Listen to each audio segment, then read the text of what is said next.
You might have to go on a couple dates. You might have to date a couple people before you really learn and figure out what you like to do and who you like to work with. Hey, Laptop Freedom Babes, This Wanderlust. is Carlos from Greece. Hello.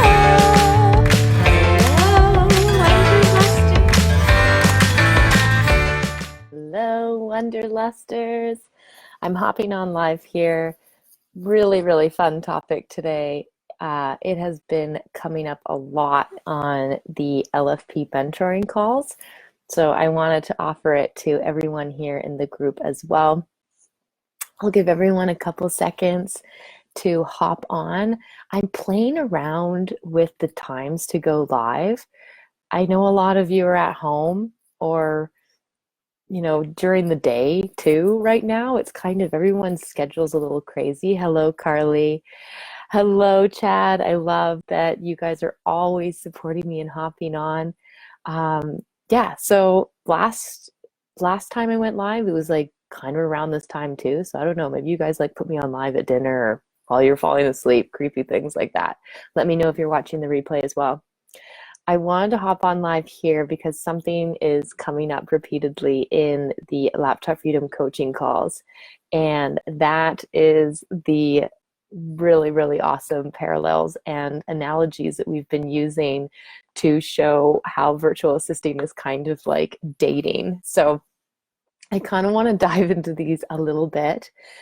The first one that we've been talking about is, how to approach a client and sort of go through the discovery and onboarding process. So I know a lot of you VAs are starting out, or you may be finding a client that really, really excites you. We don't want to necessarily like overwhelm our clients with like how excited we are to help them and in how all the ways that we can support them. You don't necessarily want to send them like a big, huge, long message, essay of like what you see that you can help their business with. Have you fully dissected everything and you've broken it down to little points? We don't want that as much. You want to break down the process of sort of contacting a client and looking at working with them, and think about it a little bit like two people approaching each other in a bar. So in this example, I'm just going to use a guy approaching a girl in a bar. Obviously it can be two guys, two girls, whatever, but just in the simplicity of this example, I'm going to use a guy approaching a girl in a bar. So guy approaches a girl in a bar. Can you imagine if he went up to her and was like, hey, do you want to go on a date? And then maybe we can get married, and then maybe we can have 3 kids, and we can buy a house, and we can have rent, we can get a dog together, and then we'll retire and we'll get a sailboat and we'll spend the rest of our lives together. I mean, that would shock you, right? That would be so overwhelming. Even if that guy and that girl do end up doing all those things in the length of their relationship. Instead, you kind of want to be that person that when you see your client in a bar and you think to yourself, oh, I would love this client and I would love to be with them long term and I would love to help them build their business to a multi-million-dollar level. You don't necessarily like jump at them with all that information at the beginning. You want to be that guy at the bar who goes up and says, hey, do you want to go on a date? I might be your forever.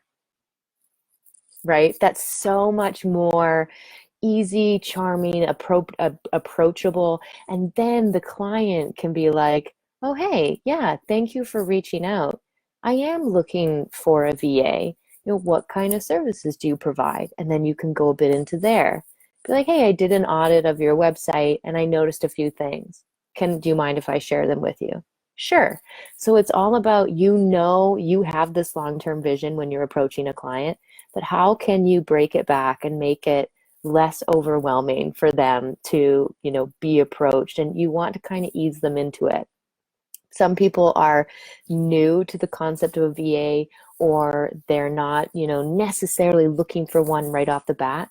If you're really, really excited about meeting a client or working with a client, play it cool, calm, and collected. Be that person in a bar who is like that smooth pickup line to open up the conversation. You don't want to be that person at the bar who's like, will you marry me and start a family with me and have a million kids and buy a house? I mean, that's just so overwhelming, right? So that's thing number one. Be that like calm, cool, collected VA that approaches clients and is like, hey, what's up? Right? Okay, thing number two. It's a lot like dating in that when you're looking for clients, especially at the beginning, it doesn't necessarily serve you to be hello, Savannah, Chad, and Jacinda, hello. So when you're looking for clients, it doesn't necessarily serve you to be super, super picky at the beginning. I mean, again, if you look at it like dating, you've got to go on a couple dates first to figure out if you have a good relationship with that person.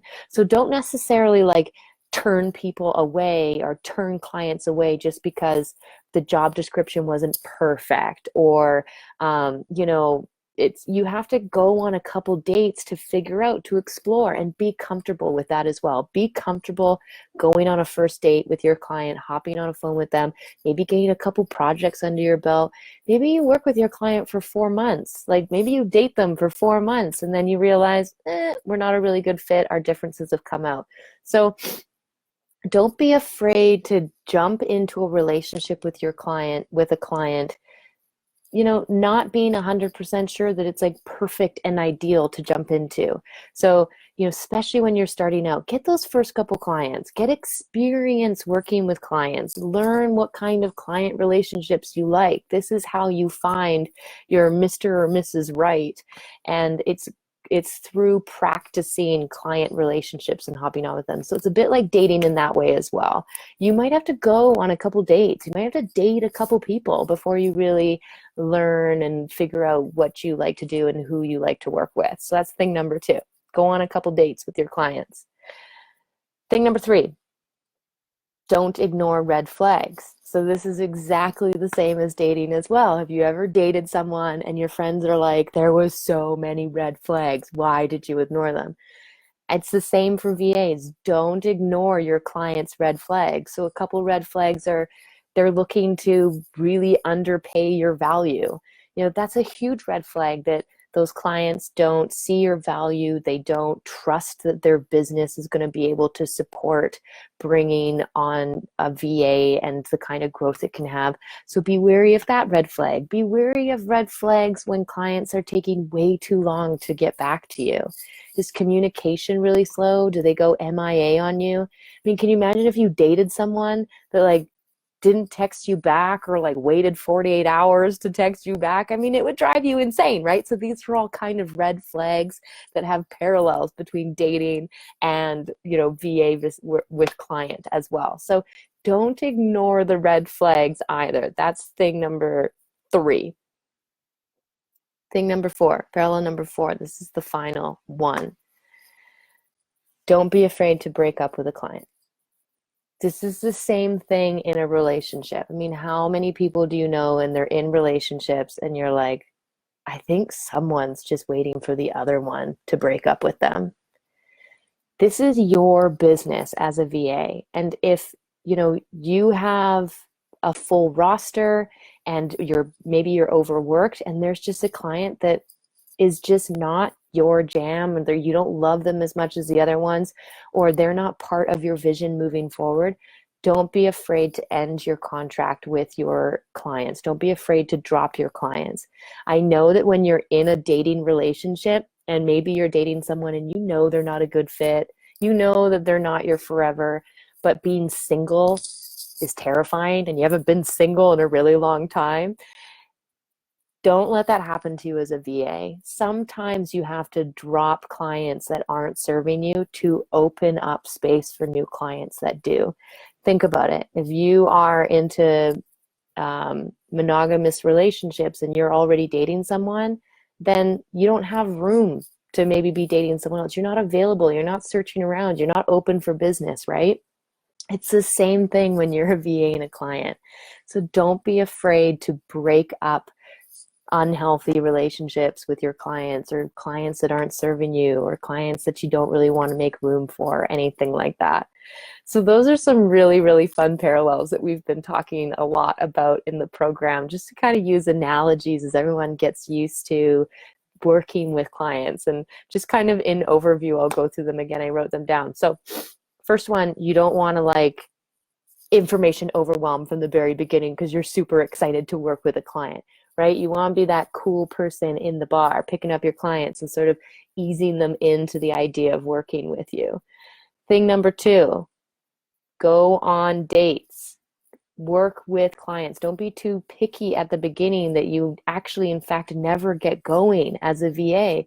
Don't be afraid to go on a couple relationships with your clients and a couple 20-hour packages. And then if it doesn't work, it doesn't work. That's fine. Thing number three, don't ignore the red flags. There are red flags with clients, and don't just say like, oh, I'm only just starting out, so I'm going to work for this client that wants to like really undervalue me, or I'm going to, keep this client around even though they're really hard to get a hold of. Don't ignore those red flags, which kind of leads me into thing number four. You might have to break up with some of your clients, and those relationships that aren't serving you in, with your VA and your client relationships, you might have to do the one that's breaking up, and that means that you might have to do it before they do it. And a lot of the times when you want to end a contract with a client, they're on the same page as well. And it's like any relationship. So those are really, really fun parallels. I want to end this live also by just kind of saying that it's March 26th. Next cohort of the Laptop Freedom Program starts March 30th. So it's 4 days left, and it's an application process, so it takes time. So this is my last call. This is my last call for the March 30th cohort of the Laptop Freedom Program. It's application, so there's a process. So if you're interested, I really, really recommend you getting in touch with me now. I have you fill out a quick application. We hop on a phone call together. It's cohorts. It's not rolling enrollment. You don't just join when you want to. It's everyone starts at the same time, so there's this collective momentum, and I want to make sure you're a good fit. So last call for the Laptop Freedom Program that starts March 30th, and we have these really, really fun conversations like how VA is exactly like dating. So I would love to hear, oh my gosh, ghosting. Yes, Jacinda, that's a great one. 1, 2, 3, 4, 5. Thing number 5, ghosting. This is so good. We've been talking a lot about following up and how important following up is. And I get it. Following up is weird. Following up feels salesy and icky, and you feel like you're being annoying. No, you're not. Make the client follow up with them until they tell you they don't want to hear from you. Don't let clients ghost you. Don't give up either, right? Like send a, if you're applying for a client or reaching out to a client and you don't hear from them, follow up and follow up again, make them respond. Don't let clients ghost you. And if they do, then you knew you weren't meant to date them anyway. So really, really fun, Jacinda. I loved that addition in there. Super fun. So thing number 5, don't be ghosted by your clients either. Thank you so much for hopping on. I hope this was a really fun one.